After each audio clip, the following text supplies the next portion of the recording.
स्वपदान्तिकम् वन्देऽहं श्रीगुरोः श्रीयुतपदकमलं श्रीगुरोन् वैष्णवांश्च श्रीरूपं साग्रजातं सहगणा रघुनाथान्वितं तं सजीवं साद्वैतं सावधूतं परिजनसहितं कृष्णचैतन्यदेवं श्रीराधाकृष्णपादान् सहगणा ललिता श्रीविशाखान्वितांश्च नमां विष्णुपादाय कृष्णप्रेष्ठाय भूतले श्रीमते भक्तिवेदान्तस्वामिन्निति नामिने नमस्ते सारस्वते देवे गौरवाणी प्रचारिणे निर्विशेषशून्यवादी पाश्चात्यदेशतारिणे जय श्री कृष्ण चैतन्य प्रभु नित्यानंद श्री अद्वैत गदाधर शिवासादि गौर भक्तवृंद Hare Krishna Krishna Krishna Hare Hare Hare Rama Rama Rama Hare Hare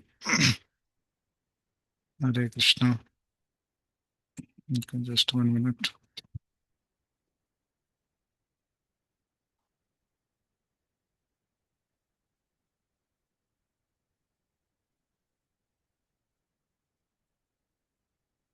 Hare Krishna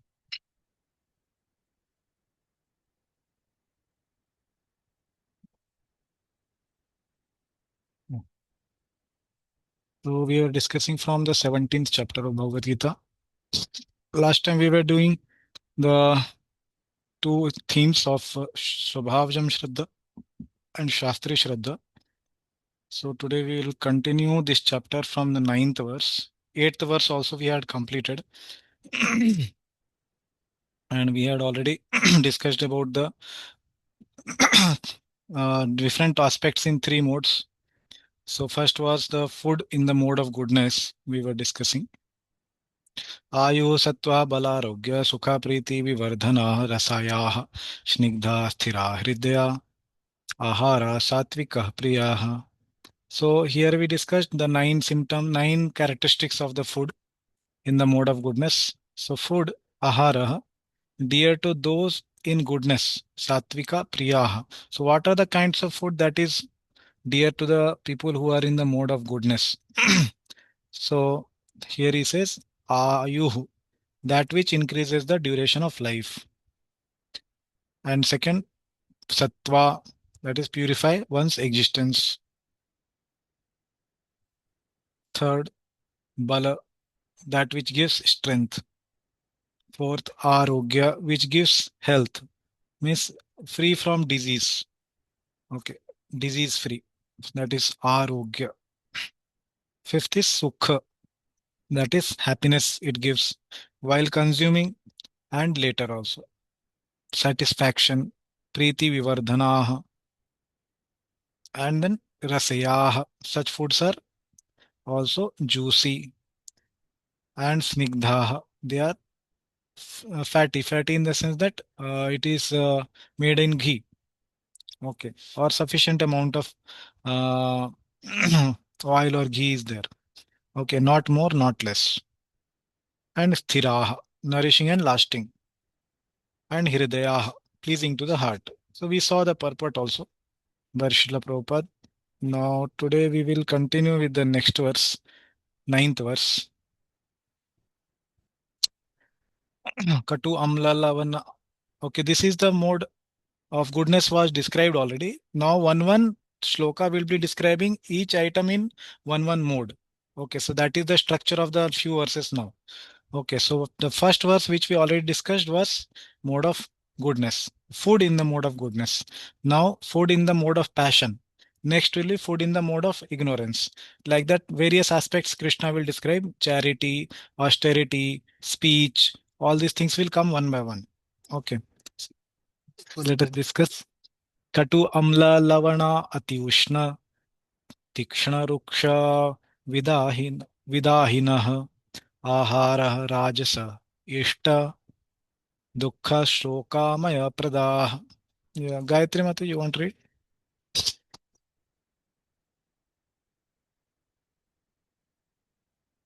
Hare Krishna Prabhuji. Foods, ahara, that are too bitter, katu, too sour, amla, too salty, lavana, very hot, ati ushna, pungent, tikshna, dry, ruksha, and burning, vidahina, are dear to those in passion, rajasya, ishta. Such foods give distress, dukha, misery, shoka, and disease, amaya, prada. Yeah. So the characteristics of the food in the mode of passion, they are first of all bitter, katu. Okay, too bitter. Okay, otherwise little bit bitter, pungent, sweet, sour, everything is okay. All six kind of tastes are in moderation, good. Okay, but too much bitter. Okay, so this ati word is used, so it should be applied to all. Katu, ati katu, then amla, ati amla, lavana, ati lavana, too much salty, too much sour, all these things. In moderation, everything is good. Okay, like that, ati ushna, ati tikshna, ati ruksha, all these things. Ati will be applied to all these things. So first is katu, too bitter. Second is amla, too sour. Lavan, too salty. Ushna, ati ushna basically, very hot. Okay. Pungent, ati tikshna, too much pungent, too much dry. Ruksha, burning. Vidahinaha. These are dear to those in the mode of passion. Okay. Rajasaya, Rajasasya ishtaha. Such food give distress, dukha. Okay. And what was the characteristic of mode of goodness? It was uh, sattva ahara, and it was priya. What was that? Priti vardhana. Yeah, priti vivardhana. Increases satisfaction. Yeah, what was that? Yeah, priti vivardhana. Correct. Sukha. Sukha and priti vivardhana. These two things were told. Yeah, gives happiness as well as satisfaction. But here what? Dukkha and shoka maya. Okay, opposite. As the qualities of mode of goodness is opposite to the mode of ignorance and passion. Similarly, the characteristics of the food also. So dukkha, shoka, amaya. So amaya means disease. So in Ayurveda, basically there is a word called ama. Okay, ama means that which is causing disease. Okay, ama. So basically we have three kinds of dosha in the body.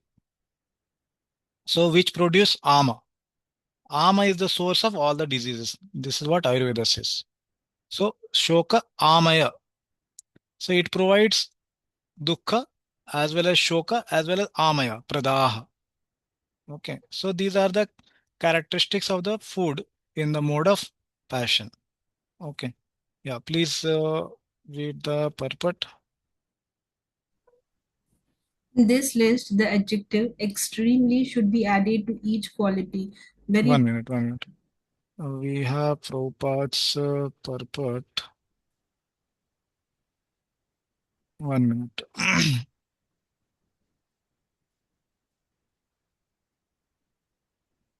Okay. Mm, you have the book, Mataji? Yes, Prabhuji, but there is no purport in the book. Oh, purport is not there, na, in this. Okay, okay, yeah, that's what.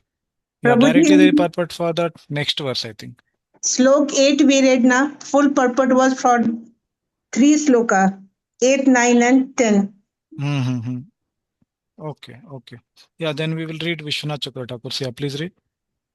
In this list, the adjective extremely should be Yes, added to each yeah. quality. Very bitter food. Katu means such food Ati, as yeah, yeah, yeah. Continue. very bitter food. Katu means such food as nima. Very sour, very salty, and very hot foods are well known. Very sharp foods, tikshna, are turmeric root and other items or pepper. Very drying foods, ruksha, are hing and kodram. Burning foods, vidahina, are those that cause internal heat, such as burnt chickpeas. Yeah, so now, as previously, if you remember the purport, Srila Prabhupada was saying how the milk, ghee, and rice, dal, all these items, grains, all these are mode of goodness, food stuff. Okay, and now here Vishwanath Chakravarti Thakur is giving the examples for the mode of passion. So this ati word, which is translated here as extremely, should be applied to all this katu. Okay, very bitter, such as neem. Okay, so sometimes it is medicinal. The neem leaves or the neem datun is there for brushing the teeth. So that is good in moderation. Okay, very sour, ati amla, lavana, and ati ushna. Okay, these are well known. Okay, very sharp, ati tikshna, or turmeric root. So this also we use Indian food actually generally uses the turmeric powder, and turmeric root means generally we use for making kada. Basically the ginger root, yeah, the turmeric root, sorry, and other items as pepper. So sometimes some food items we may use it in little bit quantity, but sometimes some food items we see they are cooked and this pepper becomes more, then it becomes very difficult to the body heat increases basically. And in this season, the summer season, it's very difficult to digest also. Already digestion fire is low, and then eating too much of hot items. Hot means, as here it is said, that which cause internal heat, not in temperature. Okay, that which cause internal heat. Okay, so for that, the turmeric root is very hot also, sharp also, yeah. Okay, and pepper also. Very drying food, atiruksha, like hing and kodrava. So hing actually, yeah, generally it gives aid to digestion. The digestion power increases by hing. But if it is taken in excess quantity, okay, ati, then it will be drying, ruksha, and burning foods. Okay, vidahina, daha means to burn. Vidahina means too much burning. Are those which cause internal heat, like the burnt chickpeas, like that. Okay, yeah, continue. These cause suffering, dukkha, lamentation, shoka, and disease, amayam.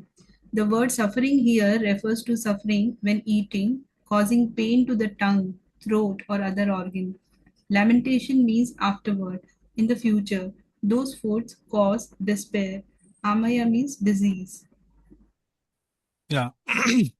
So dukkha, it causes dukkha, shoka, as well as amaya. Okay, all the three. So suffering here refers to suffering when eating, while eating, and causing pain to the tongue, throat, or other organ like stomach, intestines.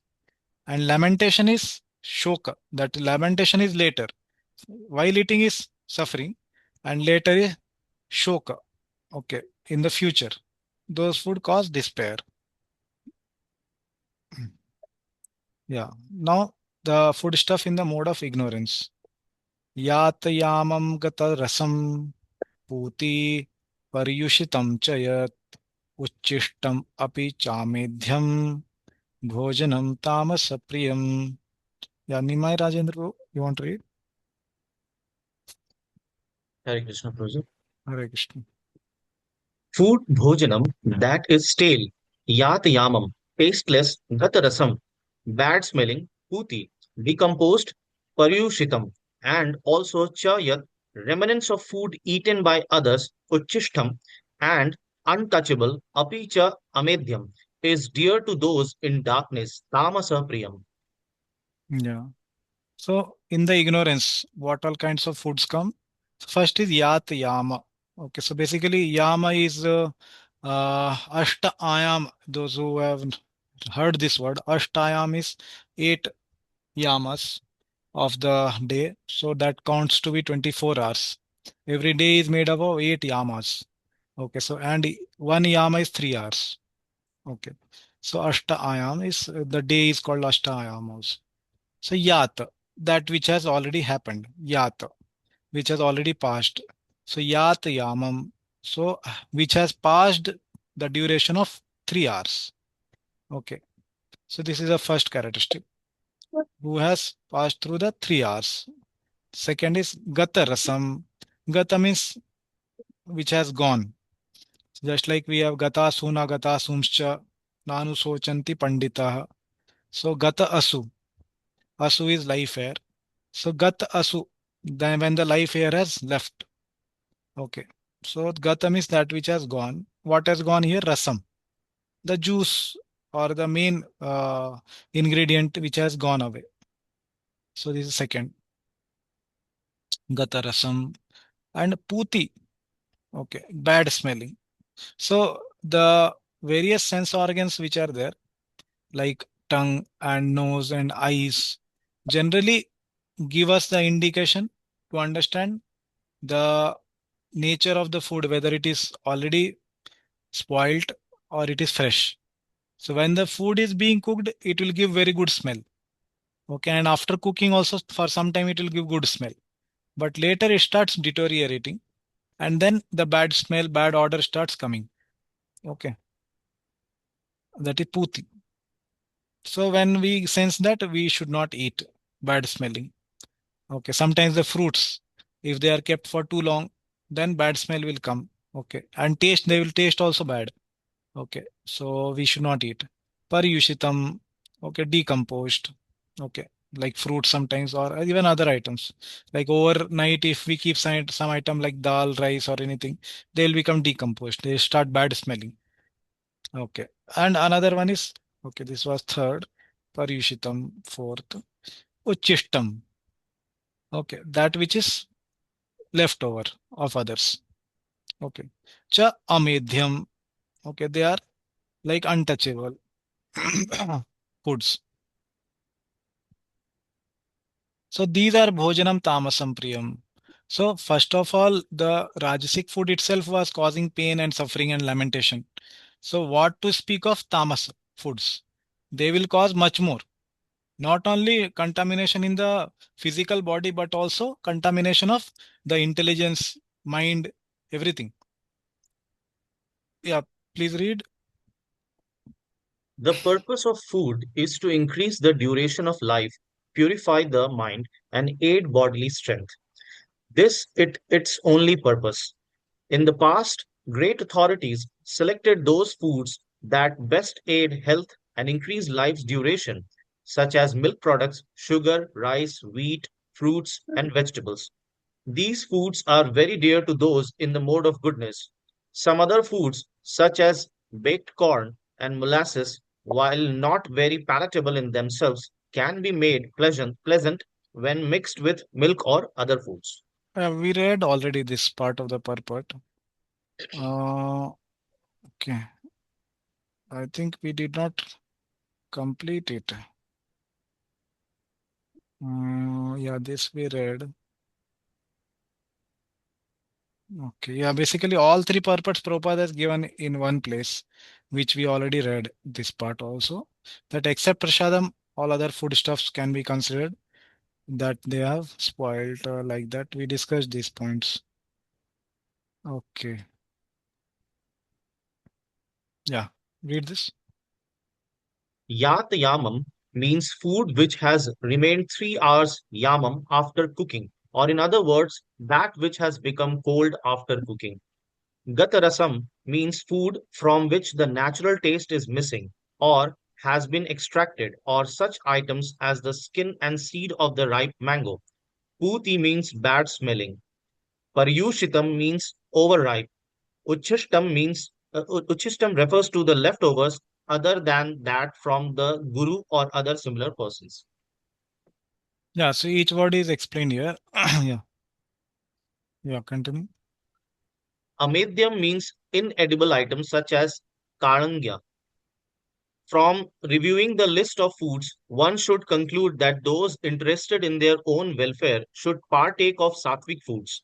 The Vaishnavas, however, reject any food not offered to the Lord, even if it is sattvic food. Food offered to the Lord is dear to the devotees who are beyond the gunas. This is understood from the Bhagavatam. Yeah. Now, one thing is that when we offer it to Krishna, we generally try to offer those which are sattvic foods. Okay. So Krishna himself says, Patram Pushpam Phalam Toyam.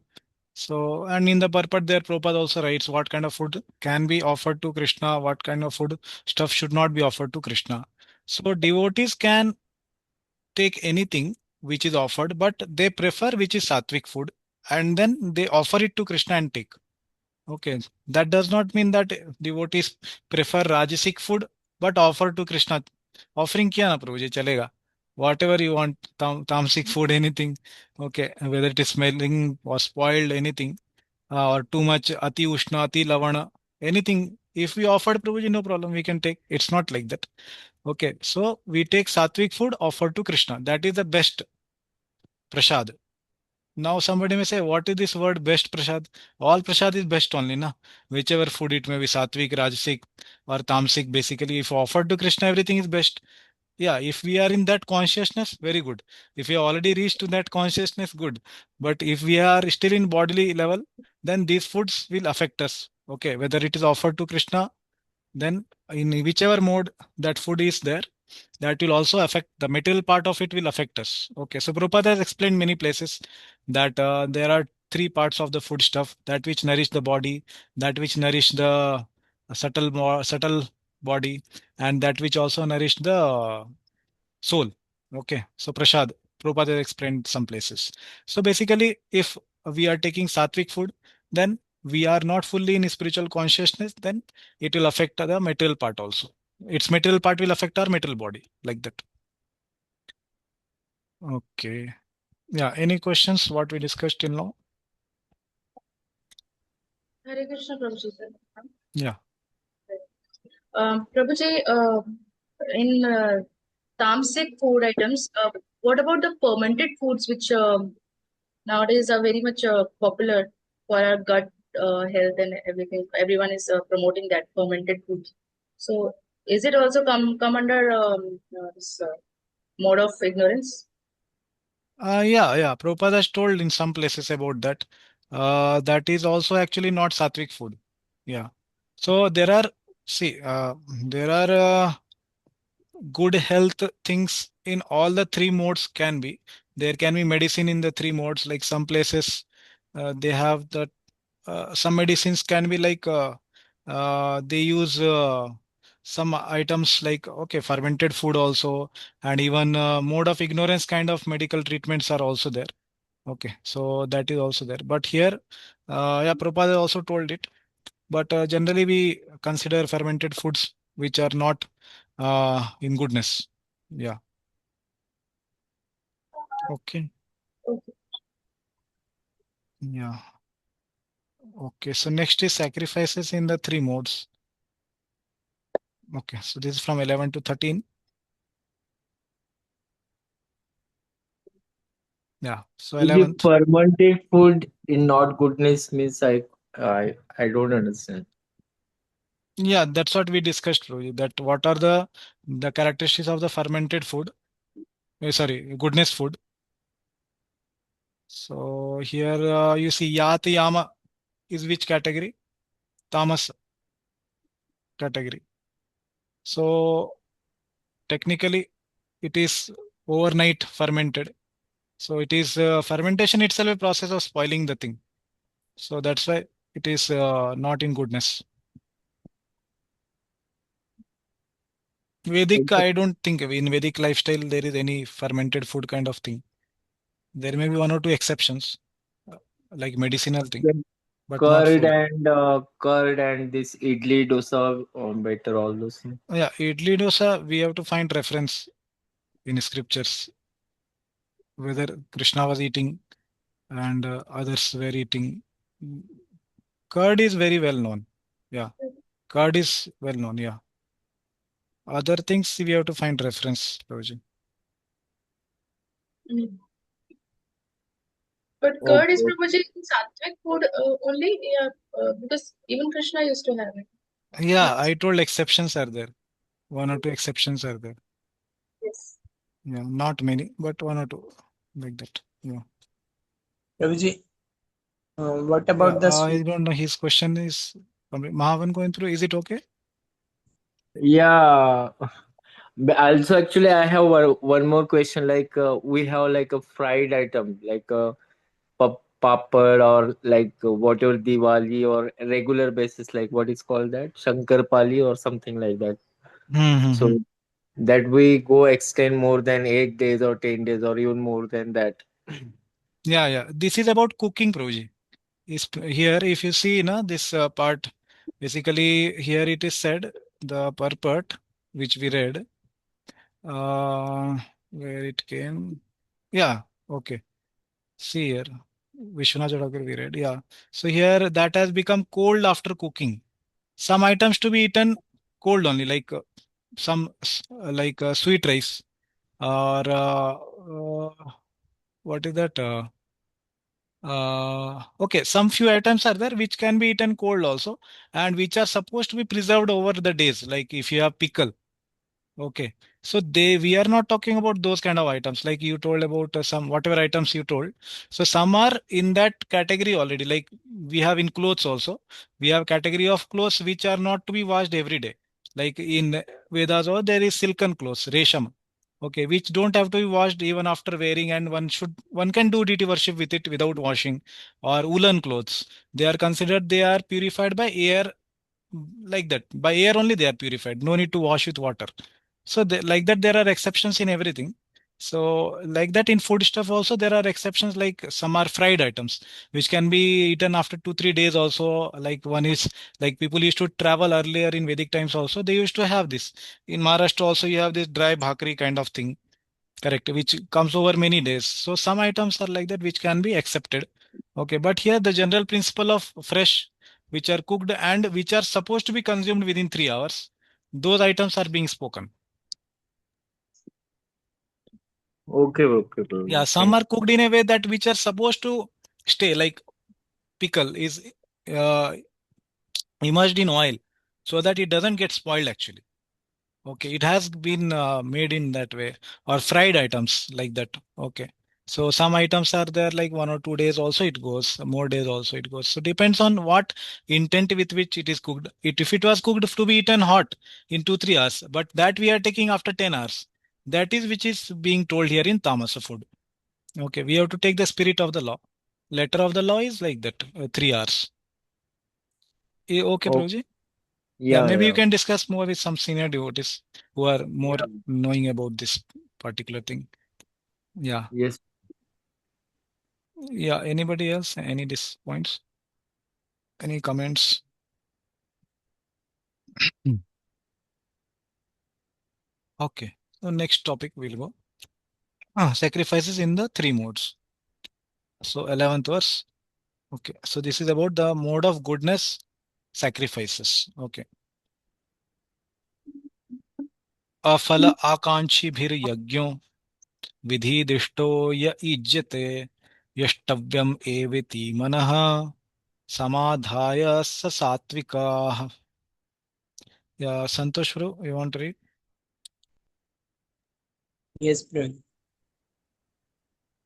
That sacrifice yajna, which is performed is yate according to scriptural direction, vidhi dishta, by those devoid of desire for reward, apalakanshibhi, with the mind fixed, mana samadhaya, on the idea that it must be performed, yashtavam evati, is in goodness, satvika.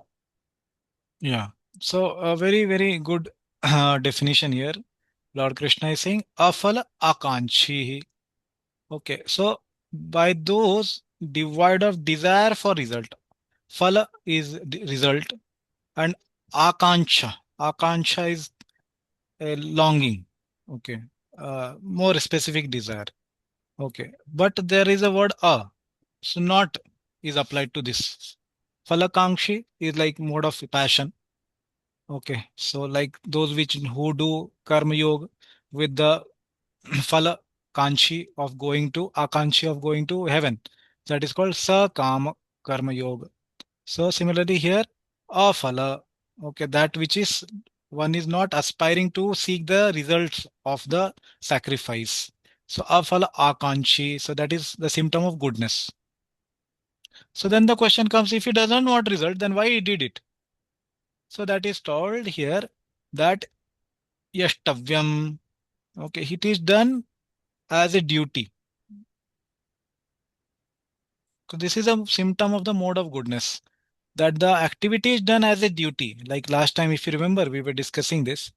Okay, duty bound, like some worshippers, they don't want result from worshipping the demigod or other entities. Okay, so their worship is higher. It's not transcendental, but they may worship some demigod not for seeking results, but just as a duty. So that is more closer to goodness. Okay, like that. Higher it is compared to those who are worshiping demigod to seek some result. So this is the characteristics of the mode of goodness, that they do it as a duty, either duty to their family, duty to their ancestors, duty to themselves, duty to their body. So this is a hallmark of mode of goodness. So they will be doing it for duty's sake, and they will be doing it steadily over many years, many days, many weeks. They will be doing like that. Okay, duty. And then vidhi dishto. Okay, how do they do this activity with duty? With proper method. Okay, they do this worship, yajjate, or this yajna by vidhi, by proper method. Okay, so this is another characteristic of mode of goodness, that it will be done as per the Shastra Vidhi. Okay, that will be explained in the purport. Vidhi means not Vidhi as per anything, but it is actually scriptural. Here, Prabhupada also written already. Okay, which Vidhi is scriptural, Shastra Vidhi. So earlier in the previous chapters, it was told, Yah Shastra Vidhim Utsrijya. So one who gives up Shastra Vidhi. So that was the characteristics of whom? Passion and ignorance, the demoniac people. Correct. Shastra Vidhi Mutsrijya. But goodness is what? Vidhi Dishto. Doing it as per the Vidhi prescribed in scriptures. Okay. Yeah. And what else? Mana Samadhaya. They will do it with fixed mind. So very natural it is. If one is not having any desire to seek any result, then it becomes very easy to focus the mind. Okay. Obviously, somebody can say that if somebody wants very good amount of result, then also he will fix in mind. So mind will not be fixed in the method. Mind will be fixed in the result. So mana samadhaya has two meanings here. Fixed in the result, or basically I am saying is phala. Or it can be fixed in the method. So can somebody say which fixing of mind is mentioned here? Is it fixing on the result or is it fixing on the method? Method. Yeah, because their result is not aspired only. Akansha is not there for result. So that is mode of passion. And mode of ignorance, they won't do only the activity. Okay. But they will seek result. But they will not get, obviously, activity is not done. So result. So here goodness means they don't aspire for result. So they don't fix their mind on the result. So it's very easy for them to fix their mind on the method. And the opposite is then good in the passion. They fix their mind on the result. So it's difficult to fix the mind on method also. Okay. Generally it is like that. Yeah.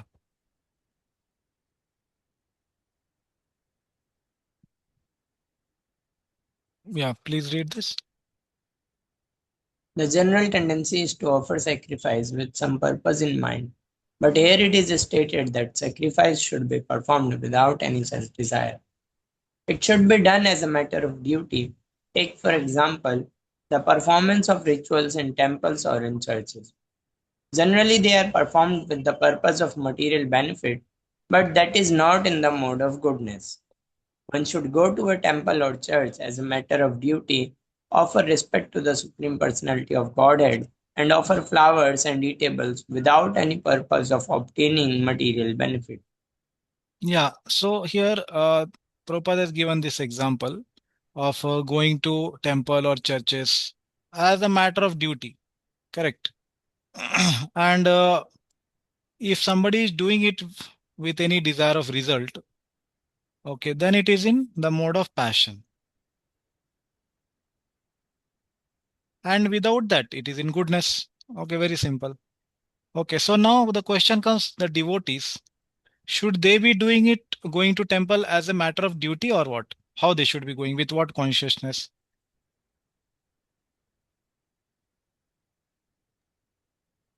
Duty, Prabhu.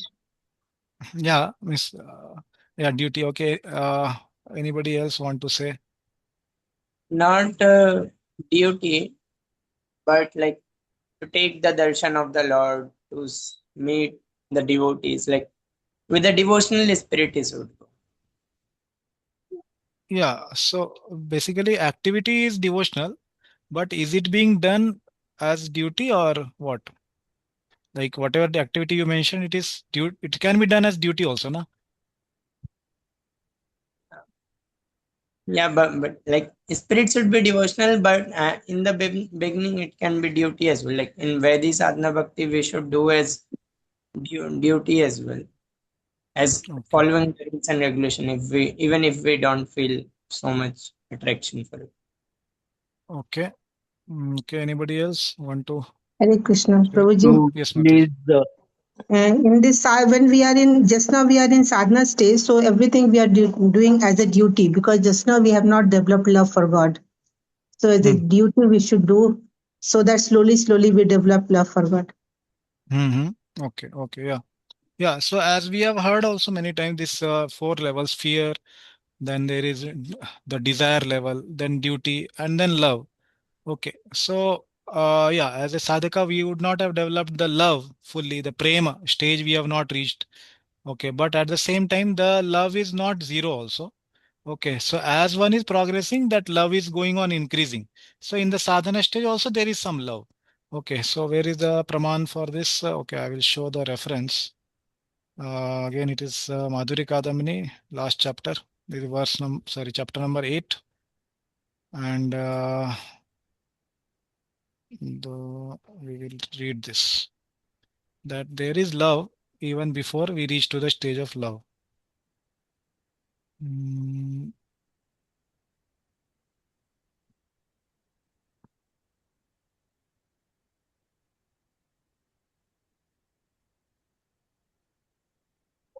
okay, is it visible? What, which, okay, Santosh Prabhu can read? Or is it Sanskrit is visible? Yes, Sanskrit is Okay, visible. okay, okay, I'll share other one,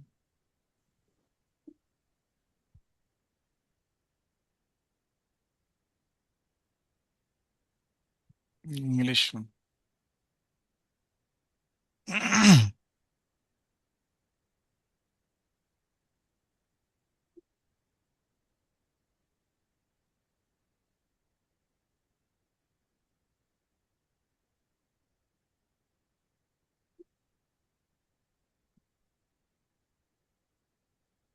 Yeah, now is it visible in English?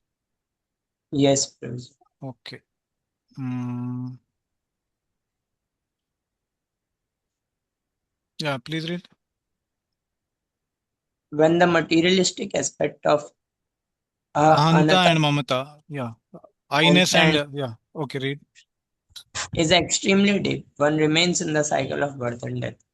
When a causeless particle of faith develops and one thinks of becoming a Vaishnava and serving the Lord, Ahanta and Mamta becomes slightly spiritualized, Gandha, and the Jiva becomes qualified for devotional service.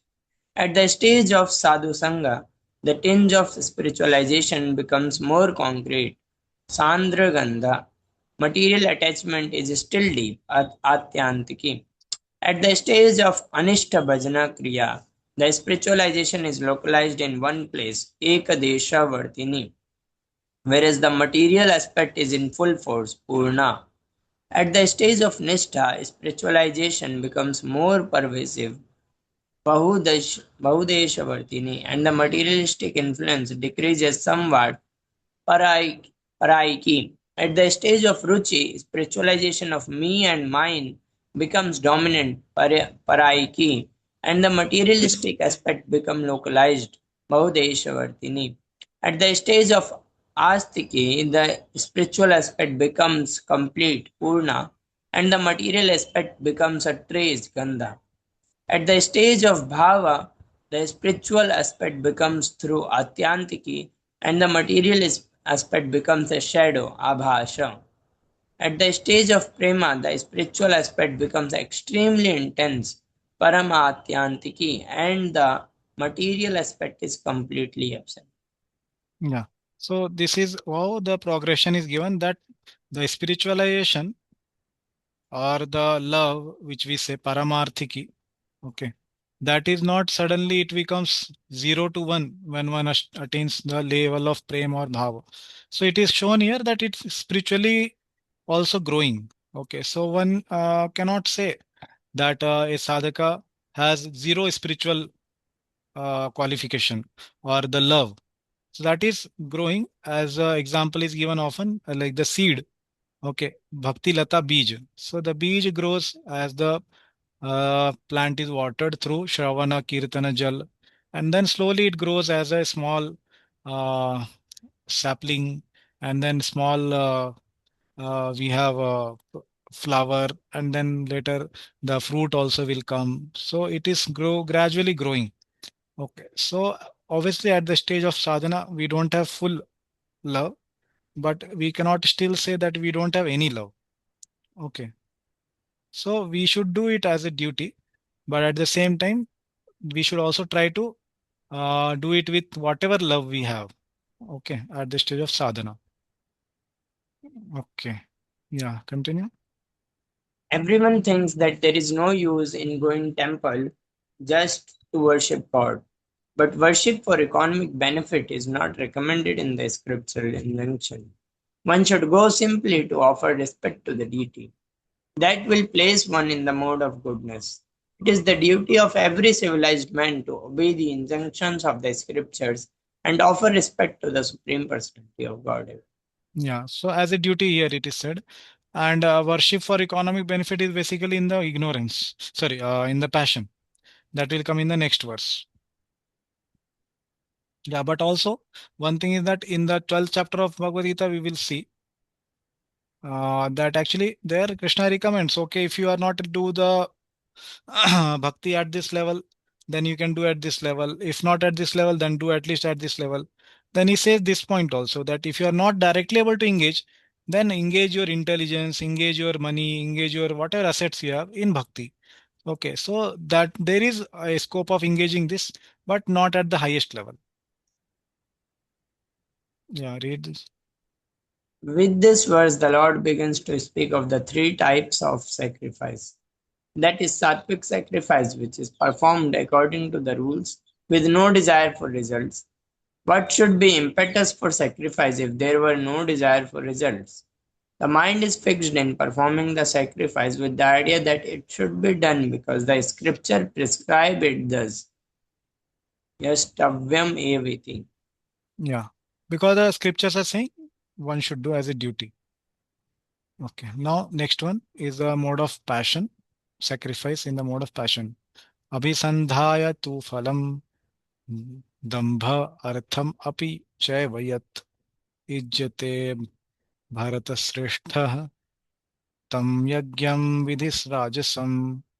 Yes, Sharveshwari Radhika Mataji, you want to read? Yes, Prabhuji, Hare Krishna. Next. But that sacrifice, tam yajanam, which is performed, ijyate, desiring a result, abhisandhaya phalam, or for the sake of pride, dambhatham, api cha iva, O chief of the Bharata Srestha, know that vidhi to be a passion, rajasam. Yeah, so know that vidhi to be in Rajasam, in mode of passion. Okay, which vidhi? Abhisandhaya to phalam, in which the abhisandha means the desire, longing. Longing is for what? To seek phala, opposite to the mode of goodness. So that is the first characteristics, that there is desire of phala. So that's why it's called sakama. Okay, this is sakama bhakti. Okay, sakam either bhakti, karma yoga or whatever. So abhisandhaya tu phalam. And what is dambha? Okay, with pride, artham api, and for the sake of pride or the phalam. Okay, like that. Yeah. Yeah, read this. Sometimes sacrifices and rituals are performed for elevation to the heavenly kingdom or for some material benefits in this world. Such sacrifices or ritualistic performances are considered to be in the mode of passion. Yeah. So here some sacrifices, like they are mentioned in the Karmakandi scriptures. Okay. So Soma Yajna, like that. So these sacrifices and those rituals are performed for elevation to heavenly kingdom. Okay, going to heaven. So Sakama Karma Yoga.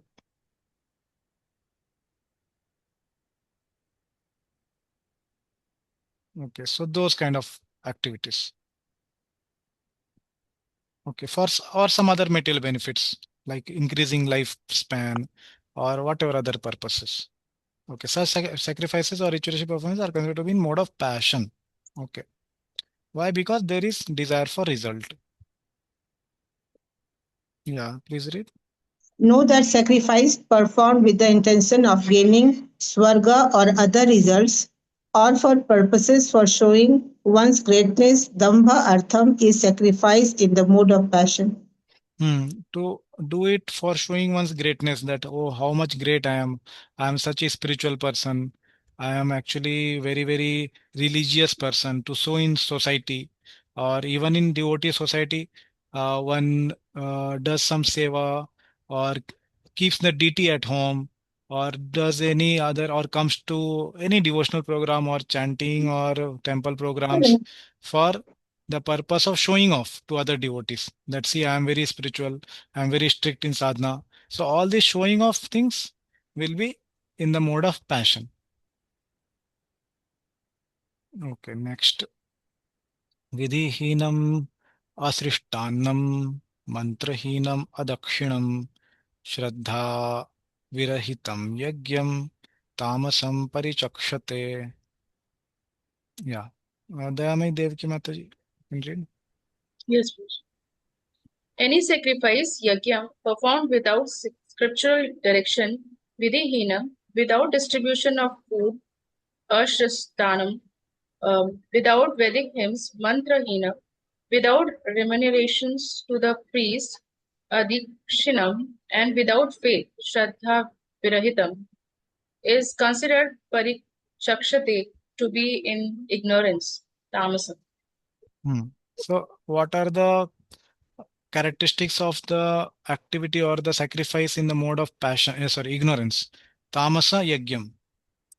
Okay, tamasa yagyam. What are the characteristics? First, hallmark is vidhihinam. They are done against the rules and regulation of scriptures. Okay, so that is first. And then asrishta annam. Okay, where the distribution of prasad is not there.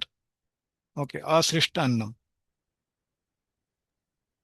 Okay, then is second. Third is mantrahinam. Okay, without the offering or the invocation of the mantras. Okay, chanting of Vedic hymns or like Krishna conscious way without chanting of Harinam, like that.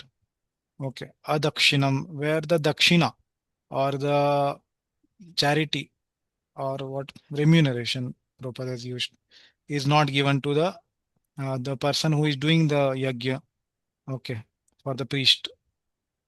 Okay, adakshinam.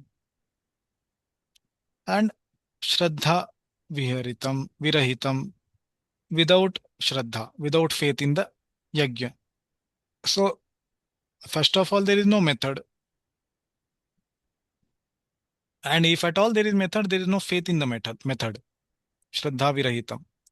Okay, and sometimes there is faith, then there is no mantra chanting, and sometimes all these are done, but charity is not given, and all that is done, charity is also given sometime, but there is no food distribution. Then all of them can cause the mode of ignorance. Yeah, please read. Faith in the mode of darkness or ignorance is actually faithlessness. Sometimes people worship some demigod just to make money and then spend the money for recreation, ignoring the scriptural injunctions. Such ceremonial shows of religiosity are not accepted as genuine. They are all in the mode of darkness. They produce a demoniac mentality and do not benefit human society. Yeah. So now Prabhupada is explaining the same point, worship of some demigod.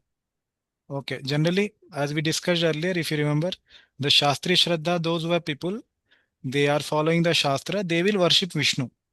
And generally, those who don't have Shastri Shraddha, they have Swabhavjam Shraddha, they will be worshipping demigod. And that's why they are not able to follow any scriptural recommendations. Okay, even though they may be given, but they may be ignoring out of some reasons like laziness or the family custom. Okay, like that. So worshipping of demigod just to make money. Okay. So this is again Abhisandhaya tu phalam. Okay. And then using that money, like nowadays, whatever this Ganesha things done or any other demigod they use, basically they are using the demigod to earn money. So then that all is tamasic. Okay, they go throughout the society and collect some money from every house of the whole community or the apartment, and everywhere they will collect 50, 100 rupees minimum charges they have, and everybody has to give, and they will spend only half or one fourth, and remaining they will keep for their money recreation. These are all mode of ignorance or vidhihinam, ignoring the scriptural injunction, or such shows of religiosity are not accepted as genuine. Yeah, they are all in the mode of darkness or ignorance. Yeah, they produce demonic mentality. And then, if one accepts the prasad also of such a kind of event, then it will increase his ignorance. Yeah, please read. Sacrifice without food distribution.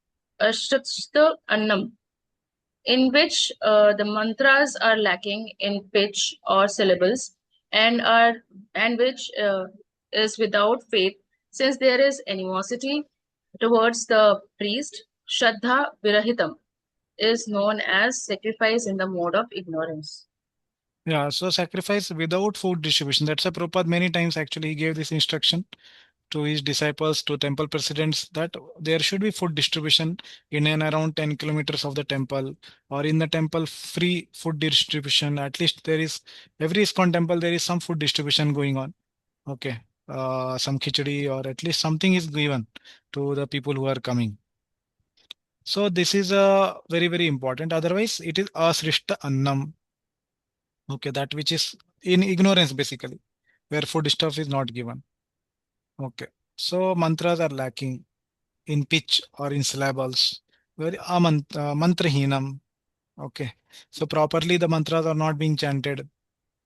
Okay, and which is without faith, shraddhahinam. Okay, so what is the reason of no faith? Animosity towards the priest.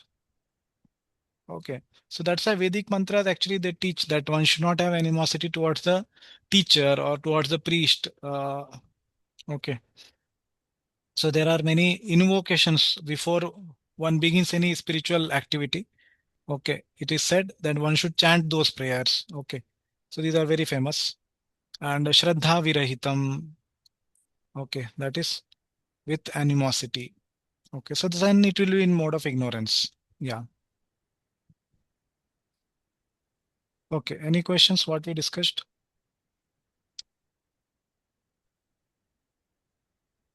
Hare Krishna, Prabhuji. Sometimes, Prabhuji, there is discussion that even the chanting can be done in three modes. So, is it, I mean, by any Shastric authority, is it so that chanting can also be done by the practitioner in three modes?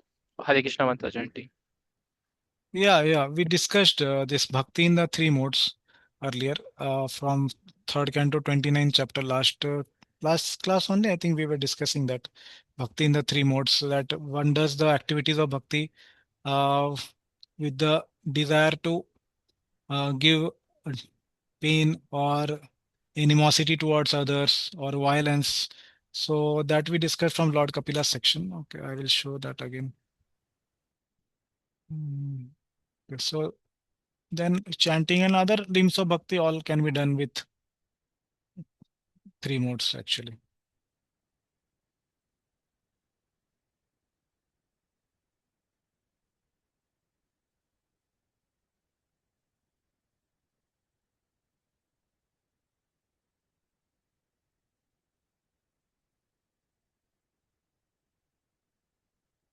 Yeah, read this. Um, the angry person, samra, samrambhi, devoid of compassion, uh, भिन्नत्रिक, who worship me, yamai bhavam kuryat, with intentions abhisandhaya of violence, pride, and hatred, himsa, dambha, matsaryam, is tamasic in his bhakti. Yeah, What? so this is, yeah, yeah, this is actually person who is actually doing bhakti in the mode of ignorance. So bhakti is in pure goodness, but the person who is doing it with a tainted desire is bringing it to the ignorance. So chanting or any limb of bhakti, reading, hearing, everything can be brought down to lower modes. Similarly, passion is also told. Okay, read this. Uh, per- Verse summary: performer of bhakti in Yeah, mode. read the translation. He Okay, who, okay, sorry. He who worship me, yah mam acharyet, in the form of deities and other archado, with desire for other objects, prithak bhava abhisandhaya, with goals of material gain, vishayan, fame, yasha, or wealth, aishwaryam, has rajasic bhakti. yeah, so some person does the, like we gave the example last time, some person is coming to ISKCON, taking initiation only for the reason of starting a business in ISKCON. So that is in the mode of passion. It's he's not doing bhakti. Okay, he's doing business, but he wants to be a devotee because business will go well among the devotees. Okay, so that's a good reason to start bhakti, no problem. So after he becomes a devotee, he should give up such mentality. Okay, so here that's what he said, that with these desires to gain fame, material gain, something from bhakti. Okay, so wealth, gain wealth from bhakti. All these are doing, one can do chanting also or other activities in this. And mode of goodness also. Yeah, read this. He who worship me, yajit, with a desire to destroy karma nirharam ud, Uddishya. udishya, making his works an offering to the Supreme Lord, varasmin yad arpanam, or va, executing the worship as a duty, yastyavyam iti, having a desire for liberation, prithak bhavaha, has sattvic bhakti, so sattvic. Yeah, so with even chanting or other reading, hearing, anything, deity worship is done with this desire to destroy karma. Oh, I have committed so many sinful activities yesterday. So today let me do the chanting. Obviously, that is namaprad. And even to think that, oh, I must have committed so much in the past life. So these all activities will destroy my karma. So thinking in that way, then it is the mode of not pure bhakti, in the goodness kind of. And making his works as an offering the Supreme Lord, or executing the worship as duty. So like now also we are reading the sacrifice or any activities done with duty. Then it is counted as mode of goodness.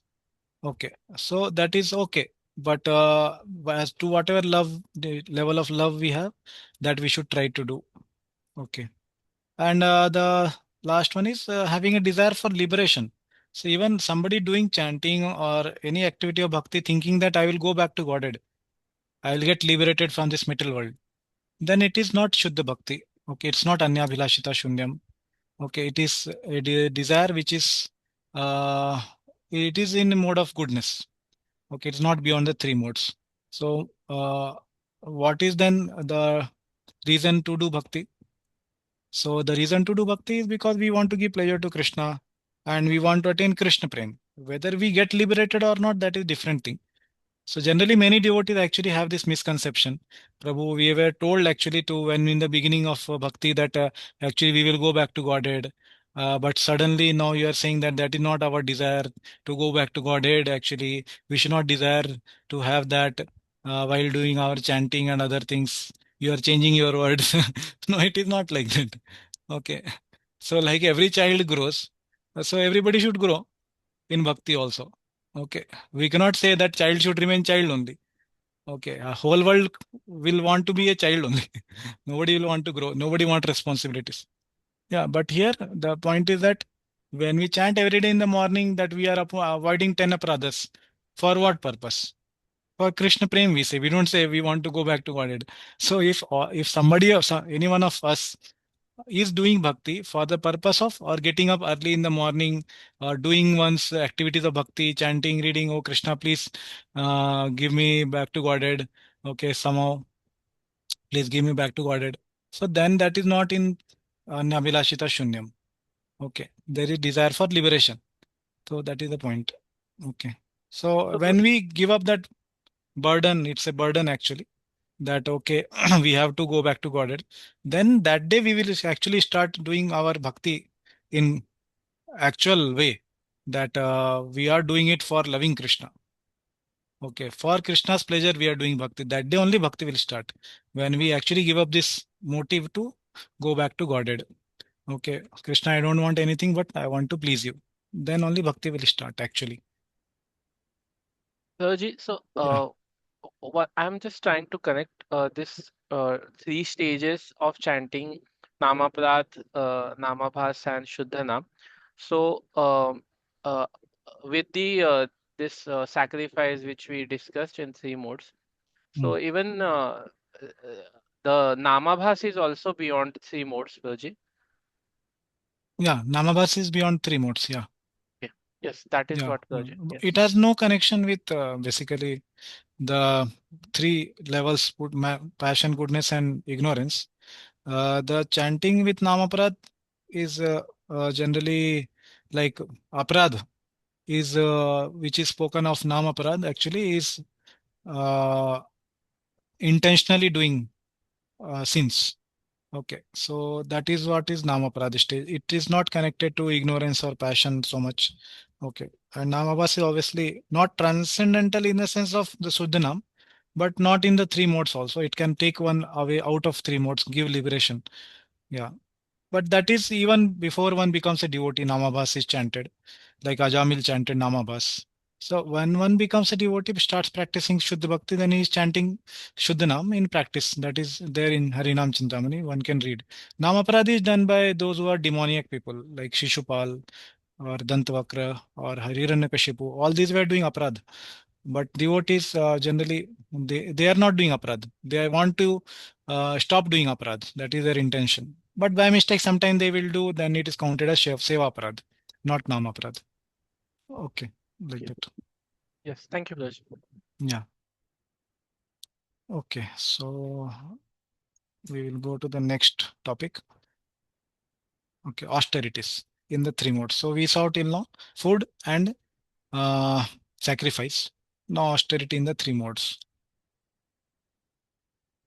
देव द्विज गुरु प्राज्ञा पूजनम शौचम आर्जवम ब्रह्मचर्यम अहिंसा च शारीरम तप उच्यते. Yeah, Pratik, no, you can read. Yes, Sarji. Austerity of body, Shariram Tapaha, is said to be Uchyate, worship, Pujayam, Pujamam, Pujanam of the Lord Deva, the Brahmanas, Dvija, the spiritual master, Guru, and worshipable persons, uh, Prajna, together with cleanliness, Saucham, simplicity, Arjavam, celibacy, Brahmacharyam, and non-violence, Ahimsa cha. Yeah.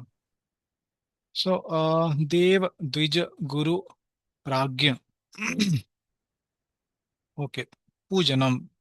So, these all words are here explained. Supreme Lord, Deva, Dvija, Brahmans, Guru, one Siksha Guru, Diksha Guru, Pragya, all the worshipable elders, Guru Jana. Okay. Mother, father, elder brother, all these personalities, Pragya, Pujanam, okay, worship. Okay. So these are the characteristics of the austerities of Sharira, Shariram, Tapa. Okay, austerities of the body. Okay, what else? Saucham, cleanliness. Okay, yeah. External cleanliness, internal cleanliness, gross body, internal body, both cleanliness. Arjavam, simplicity.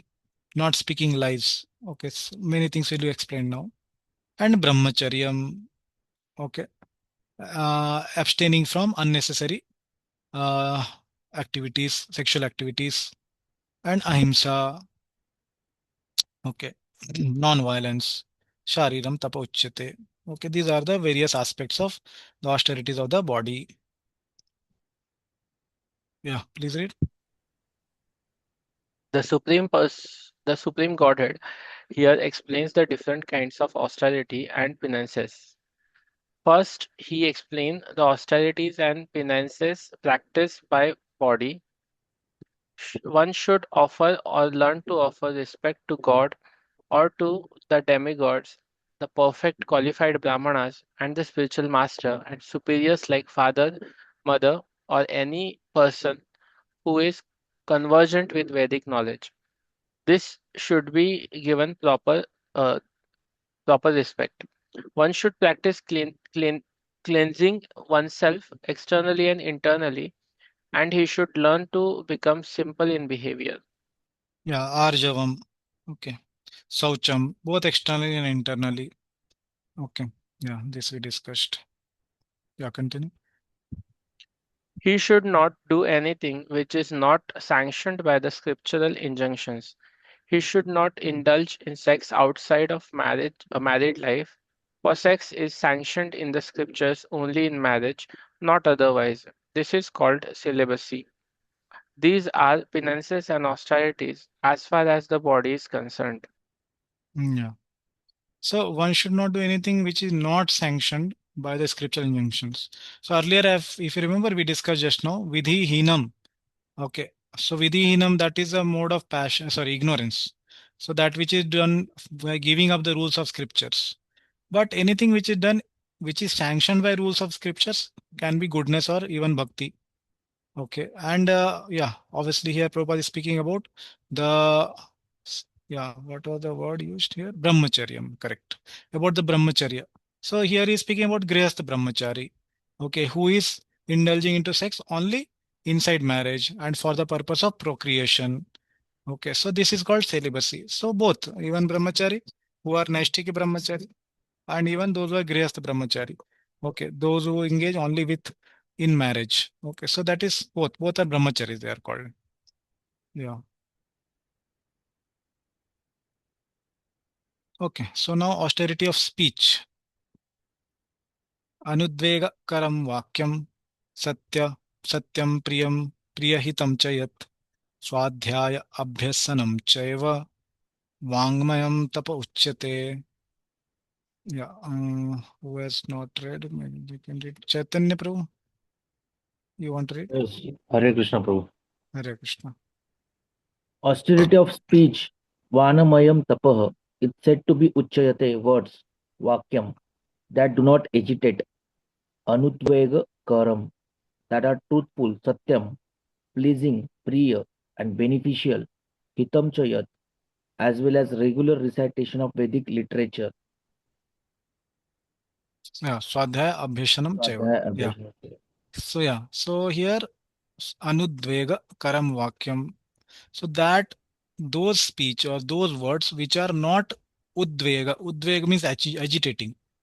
Okay. So must have seen many times in many conversations, one person speaks a word or a sentence, or even among the countries, what to speak of only in some normal conversation, among two presidents of the countries, one may speak some Udvega Karam Vakya, a word or a sentence which is very agitating to other person. Okay, that leads to many more casualties, and even people of that country will be suffering then because of one person. So Anudvega. So here is what is said, Anudvega, that which is not agitating. Okay, what is not agitating? Vakyam. Okay, so karam is basically it is resulting into or its activity, kriya. Okay, some activity is done. What is activity? That anudvega karam. Okay, that kind of speech is spoken which is non-agitating. Okay, vakyam. And what are the okay? First is anudvega karam, the vakyam characteristics of the speech. Okay, so This is austerity of speech. So about the speech we are discussing. Okay. This is the point of discussion. First is characteristic is anudvegakaram. It should be. Second is it should be satyam. It should be truthful. And then priyahitam. It should be beneficial to the person whom it is spoken for. Okay, like that. And swadhyaya, abhyasanam. Okay, swadhyaya means the scriptural study. So for devotee, it is Bhakti Shastras like Bhagavad Gita, Shrimad Bhagavatam, Chatancharitamrit, Swadhyaya. If we read other books which are like novels or read Jnana Kanda books, Karma Kanda books, that is not Swadhyaya. Any reading is not Swadhyaya. Okay, what is there is prescribed for a particular adhikar of personality, like Bhakti Adhikar, those who have, they can read Bhakti books. Abhyasanam. Okay. So these practices, chaiva vangmayam tapa uchyate. Okay. So austerities of speech are said to be the words which do not agitate, those which are truthful, that which is priyam, that which is beneficial, as well as the regular recitation of Vedic literatures is done by that person who is speaking. Okay. Okay, here okay. This is priyam was missed out. Okay. Yeah. So basically, the person who is speaking should also be studying the scriptures. Okay, Swadhyaya Abhyasanam. So then that speech is called austerity. That is called austerity of the speech. Okay, like that. Now, who can do this austerity of speech, or even previously when we saw this austerity of the body, who can do this? Okay. Generally, those who are in the mode of goodness, and some of them in passion, if they are going to get some result out of it. Okay, like somebody in company, he may be speaking to the boss, or he may be ready to do these austerities of the body for the sake of the company or for the sake of earning some money. Not devotee, I'm saying anybody, non-devotee. Okay, he may be ready to do this. Respect his superiors like boss or teammates or a team lead, whatever it is. Okay, and do all these kind of things as per different place and circumstance and time. Okay, but that will be not in the goodness. It will be for some result, that is passion. Okay. As a duty somebody does, then it will be in the goodness. Similarly, austerity speech, with what motive it is done, that decides whether it is going to be goodness or it's going to be passion or it is going to be in ignorance also. Okay, what is the motive behind doing it? Okay, all this austerity of body or mind or speech, all these things. Okay, and if it is done for the pleasure of the Lord, then it can be the activity of bhakti. Okay, so the motive decides. Okay, same activity many people can do. Okay, like that. Yeah, please read. Purport by Srila Prabhupada. One should not speak in such a way as to agitate the minds of others. Of course, when a teacher speaks, he can speak the truth for the instruction of his students. But such a teacher should not speak to those who are not his students, if he will agitate their minds. This is penance as far as talking is concerned. Besides that, one should not talk nonsense. The process of speaking in spiritual circle is to say something upheld by the scriptures.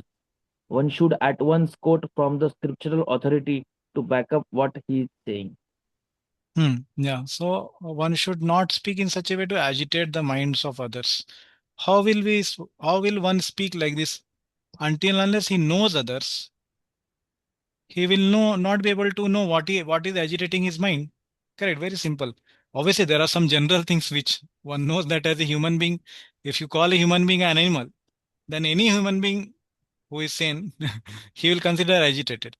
Okay, but there are some subtle things which we don't know, like there is a verse in Chaitanya Charitamrita, it says that Jnana Kanda and Karma Kanda, all these things are like Vishayara Bhanda. Okay, you cannot speak it to anybody other than those who are qualified to read Chaitanya Charitamrita. Okay. Sometimes it may be told in the books also, in Chaitanya Charitamrita, also in other books, that we should preach Krishna consciousness all over the world. But if you go all over the world preaching this message, then we will agitate the minds of others. So just like a time in Vrindavan, Srila Prabhupada's one disciple came to him and told that, Prabhupada, you have written it in the Krishna book that this whole Vrindavan actually it expands as a lotus flower, and then it contracts also as a lotus flower. Okay, just like a lotus flower is expanding in the day and it closes in the in the evening, in the night. Like that, this dham also is doing the same way. How can I explain it to a new person? So Prabhupada told, among all the teachings which I have given to you, you got only this point to speak to a new person. Okay, so it really requires some spiritual qualification to hear and understand. So one can see what is the audience and accordingly one should speak. Okay, if one does not know what kind of person he is speaking to, then better not to speak. Just one can speak general, in general. Yeah. Of course, when a teacher speaks, he can speak the truth for the instruction of his students. Very important point. His students or his disciples. So basically, the point is that person who has taken the responsibility of the student, he can speak to him in a way that improves improves the life of the disciple. Okay, because he has taken the responsibility of that person, so he can speak. But we should not go and see anybody doing anything wrong and go on speaking to that person. Okay, if we have too much concern, then we can speak to his authority, or we don't know who is the authority. Suppose we come to temple someday and we see something happening which is not to be happening in temple, then whom should we speak to? So we don't know who is his authority, that person's authority. We can speak to the temple, whoever is manager or whoever is the responsible person, some seniors. We can speak to them. Okay. Because at the same time, if we don't speak, then it is problem for us because we saw it already happening. Okay. So then it is problem for us on both the sides. If we go and speak to that person, we don't know him. We cannot keep mum also because we have already seen it, and it is our responsibility now to speak it to somebody that. So, but at the same time, we should not be rumor mongering. Okay, which we have not seen, which we don't know whether it is correct or not. Better not to speak it. Okay, like that. So, penance of, as far as talking is concerned, besides that, one should not talk nonsense. Prajalpa. Okay, so one can read Nectar of Instruction, second verse, Prajalpa Niyam Agraha. So that one can read to get more details about this Prajalpa.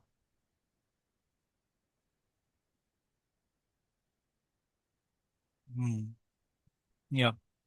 So if we see these things, okay, let us complete the purport. Yeah. Yeah, obviously last point Prabhupada is saying that we have been emphasizing since beginning that speaking in spiritual circles should always be based on something which is upheld by the scriptures. Okay. So basically it is the responsibility of the speaker. If you go to any hospital or any clinic generally, you will find two columns. One will be the responsibility of the doctor and the other will be the rights of the patient. Okay, and responsibility of the patient and the rights of the doctor. Both things will be there. If you go to a like good hospital, it will be there. These things will be there. That the responsibility of the doctor is to give good medicine, give the proper tests which to be conducted. The responsibility of the hospital is to provide for the instruments which are going to conduct the test, provide for the facility, provide the premises where the meetings can happen. All these are responsibility of the hospital. Responsibility of the doctor is to be well educated. It is the responsibility of the doctor to prescribe right medicines. It is the responsibility of the doctor to ask the right questions to the patients. These are all responsibility of the doctor. And these are also the rights of the patient. He has the right that the doctors and all, he should be seeking. Basically, it is his right that he should get all this. And which is the responsibility of the other party. So understand this carefully. One party's responsibility becomes the rights of the other person. Okay, so responsibility here of the speaker becomes the rights of the hearer.